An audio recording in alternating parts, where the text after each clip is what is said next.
The Mark is a very old degree, the third largest order in Freemasonry, and traces its origins to the same period of history as the development of the craft and Holy Royal Arch.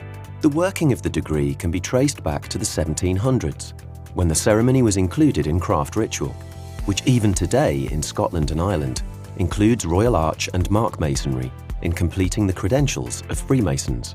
Devonshire is acknowledged as the oldest province in the order, being the first to obtain its warrant from Mark Grand Lodge in 1857. The first provincial Grand Master, appointed by Grand Lodge of Mark Master Masons on the 11th of December 1857, was the Reverend John Heish, M.A., who was at that time the Deputy Provincial Grand Master for the craft. Since its inception, the order has continued to grow, and today there are more than 1,500 Mark Lodges and over 32,000 Mark Master Masons in the English Constitution alone. Today, the Mark degree is ruled by the Grand Master, His Royal Highness Prince Michael of Kent, who is supported by the Pro Grand Master, the Deputy Grand Master, and the Assistant Grand Master, along with the full support of his brother, His Royal Highness the Duke of Kent, Grand Master of the United Grand Lodge of England. It benefits from a magnificent headquarters.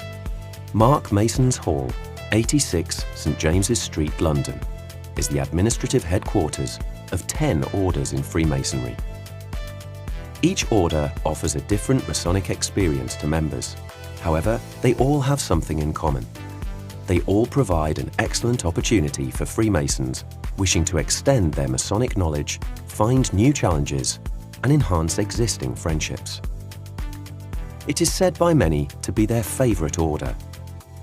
Ask any Mark Master Mason to describe the Mark degree, and they will invariably smile first, and then tell you that it is the friendliest of Masonic orders. Brotherly love is the keystone of Mark Masonry, and the friendliness of the degree is clearly seen and experienced in our lodge rooms, in the genuine warmth of welcome that is universally extended among all Mark Masons. Indeed, whilst our message is key, there is no doubt that among Mark Master Masons you will ever find friends.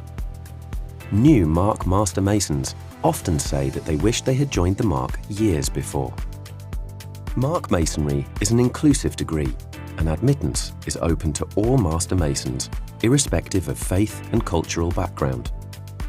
The ceremony of advancement allows full entry to all Master Masons of 4 or more weeks standing, with access to the ladder leading to the chair of their lodge. Mark Masonry has its own registered charity, the Mark Benevolent Fund, or MBF, which does outstanding work in providing speedy support to members, their families, and non-Masonic worthy causes. The Mark Benevolent Fund came into existence in 1868 on the suggestion of the Reverend George Raymond Portal, Grand Master of the Mark degree at that time. His views on charity were far more radical and progressive than the general thinking of the time. He felt that for charity to be effective, it had to be dispersed quickly and without the bureaucratic formalities of other Masonic charities.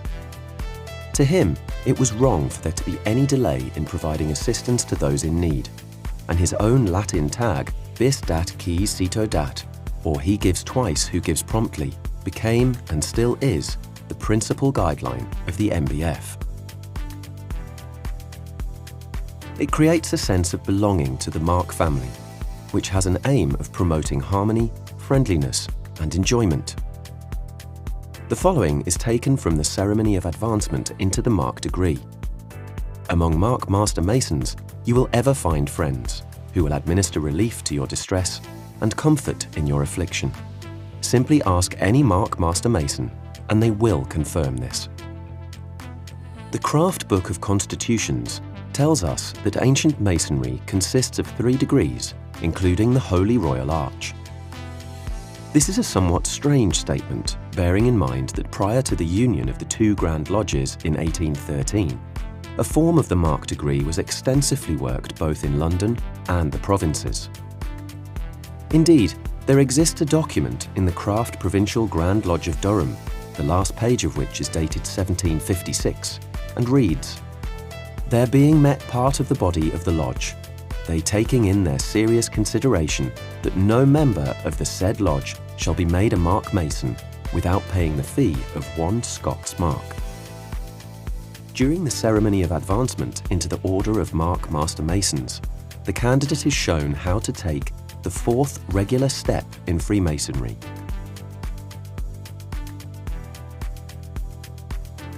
Each mark mason has his own personal and unique mark, which provides a direct link to operative stonemasons who have used marks to identify their work for centuries.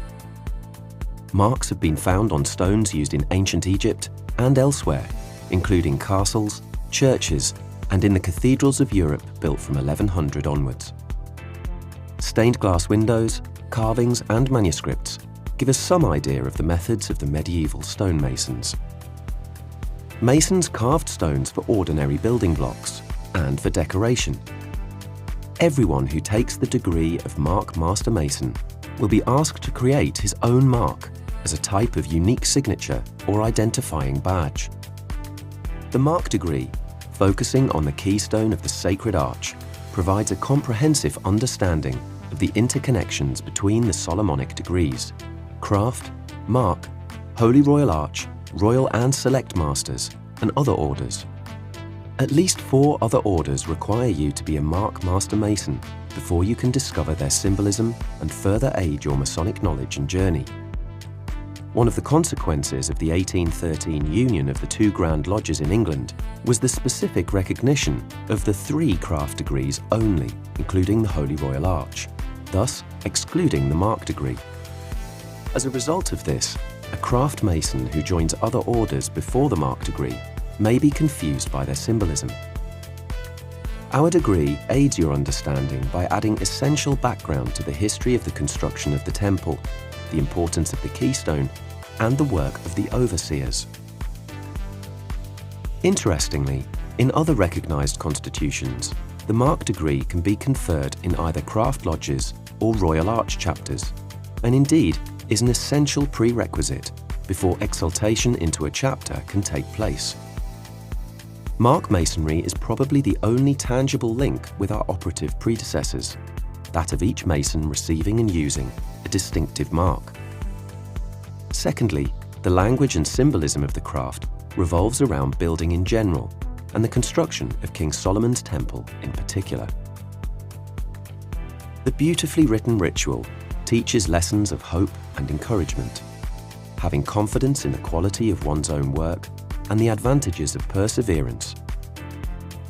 The ritual is built around a single verse from Psalm 118.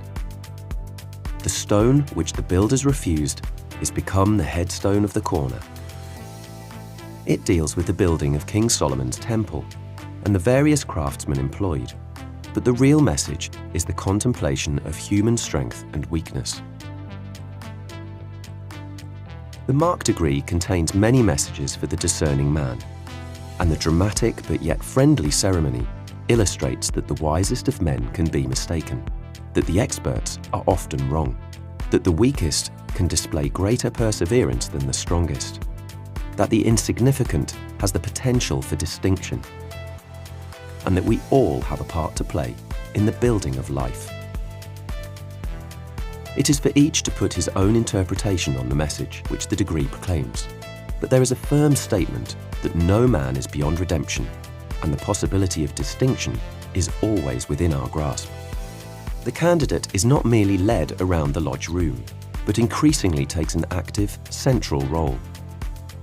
To many craft masons who do not know much about the order, advancement as a Mark Master Mason can seem like a fun, even humorous ceremony. Those who are advanced soon realize that it is a different and more inclusive ceremony, as they act as the main builder of the ceremony. In the Mark, we take our ritual seriously, but it is performed in a more relaxed atmosphere than you may be accustomed to as a craft mason. For many, it is the first move beyond the craft and can offer a different group of people to meet and from whom to learn, thereby widening a brother's Masonic knowledge and circle of friends.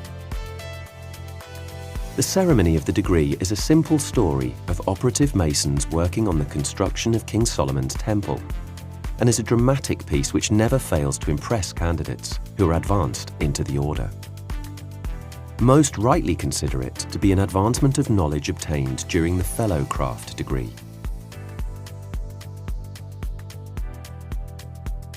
Mark Masons are enthusiastic Freemasons and extremely welcoming. There are shorter lines of communication with friendly and approachable executives. Amongst Mark Master Masons, you will always find friends, which is why it is known as the Friendly degree. Within the Mark, you will see that the Grand and Provincial rulers are active visitors and are happy to talk and have a chat with all. Social media is where you can also find them, which is a refreshing change to craft, and so to many younger Masons is more inviting. If a Mark Master Mason had to give up all orders except one, the majority would probably choose to keep the Mark. Mark Masonry offers progression and growth for a greater proportion of Freemasons, with a very real opportunity to showcase their qualities and enhance their enjoyment of Masonry as a whole. There are more offices in the progression than in craft Masonry, but with only one ceremony to learn, and that being of a less onerous nature than those of other degrees, brethren find the efforts more pleasant and the results more readily achievable. This may be why the basis of the degree has always been considered a happy one. Candidates never fail to say how agreeable they found the experience. Having completed the year as Master, Provincial Grand Rank is usually awarded after a further 3 years, with Grand Rank available to the industrious. For more information on our wonderful order, then please get in touch in one of the many ways that are available, and we will be happy to help you further. Thanks for watching.